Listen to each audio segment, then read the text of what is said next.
महोदय, मैं माननीय राज्यपाल महामहिम के अभिभाषण की सराहना करने के साथ साथ अभिभाषण के विपक्ष में कुछ बातें रखना चाहता हूं। माननीय राज्यपाल के अभिभाषण क्रम संख्या 6 में केंद्र सरकार से 1,36,000 करोड़ वापस लाने की बात कही है और सही भी है, और हर एक राज्य को उसका बाकी पैसा मिलना चाहिए, उनका हक मिलना चाहिए। लेकिन अध्यक्ष महोदय, मैं आपके माध्यम से सरकार से पूछना चाहता हूं कि राज्य के सभी बैंकों ने मिलकर 2019 से 2024 तक 5,55,018 करोड़ रुपए दूसरे राज्यों को भुगतान करने का कार्य किया है।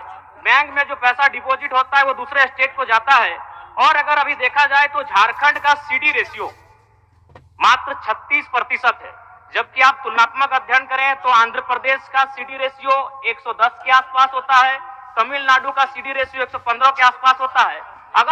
और सबसे महत्वपूर्ण बात कि बैंकर समिति के अध्यक्ष माननीय मुख्यमंत्री होते हैं। अगर इस पैसे को हम लोग बचा के अपने राज्य में ले आते हैं तो लोन के माध्यम से यहाँ के युवा, यहाँ के महिलाओं को अगर निर्गत कराते हैं तो बहुत बड़ी समस्याओं का निदान होगा। इसलिए मैं चाहता हूं कि सत्ता का ध्यान इस ओर आकृष्ट हो।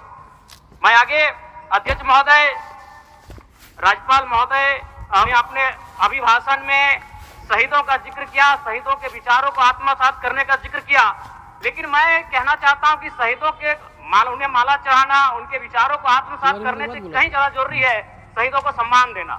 मैं एक झारखंड, चूंकि माननीय मुख्यमंत्री भी झारखंड आंदोलनकारी के सुपुत्र, आज वो मुख्यमंत्री हैं, मैं भी एक झारखंड आंदोलनकारी का बेटा हूं, आज मैं विधायक के रूप में आपके बीच हूं, लेकिन आज असंख्य झारखंड आंदोलनकारी के परिवार है जो अक्षत विक्षत हो चुका है। इसलिए मैं चाहता हूं जिस प्रकार एसटी आरक्षण, ओबीसी आरक्षण और एससी आरक्षण, ईडब्ल्यूएस आरक्षण के साथ झारखंड आंदोलन की लड़ाई लड़ने वाले आंदोलनकारियों के परिवार को, आश्रितों को 5% आरक्षण की व्यवस्था की जाए, ये मैं सदन से मांग करता हूं। अध्यक्ष महोदय, थोड़ा सा और समय लूंगा। अब हो गया जयराम, जब सरकार का उत्तर होना है, अब सरकार फिर बाद में फिर सेकंड पारी में मौका मिलेगा। मान्यवर 30 सेकंड, मान्यवर 30 सेकंड।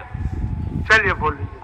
राज्यपाल महोदय के अभिभाषण में इको टूरिज्म डेवलपमेंट कॉर्पोरेशन निर्माण की बात कही है, जो कि सराहनीय है, और मैं चाहता हूं मेरे क्षेत्र में एक पारासाप में पुतलीगढ़ी आता है और तेलिया डैम आता है, उनका उस दिशा में भी डेवलपमेंट करने की दिशा में आगे बढ़ा जाए। और सबसे महत्वपूर्ण बात जो झारखंड के नाम में छुपा है, झाड़ और खंड, झाड़ यानी जंगल, खंड यानी जमीन भूभाग, ये एक बहुत बढ़िया संबोधन अभिभाषण रहा महोदय, जिसमें उन्होंने जीएम लैंड की जो रसीद 2017 में रोकी गई थी उसकी रसीद पुनः काटी जाएगी। लेकिन मैं साथ ही साथ यह भी चाहता हूं, क्योंकि झारखंड में जितने भी उद्योग स्थापित हैं, चाहे वो रांची का एससीसी हो, दिल्ली का हिंडाल्को हो, सरकार का उत्तर माननीय मुख्यमंत्री, यदि 20-25 वर्षों के बाद उन उद्योगों की जमीन खाली पड़ी है, माननीय मुख्यमंत्री को वापस कराई जाए, मैं आपसे ये मांग करता हूँ। धन्यवाद।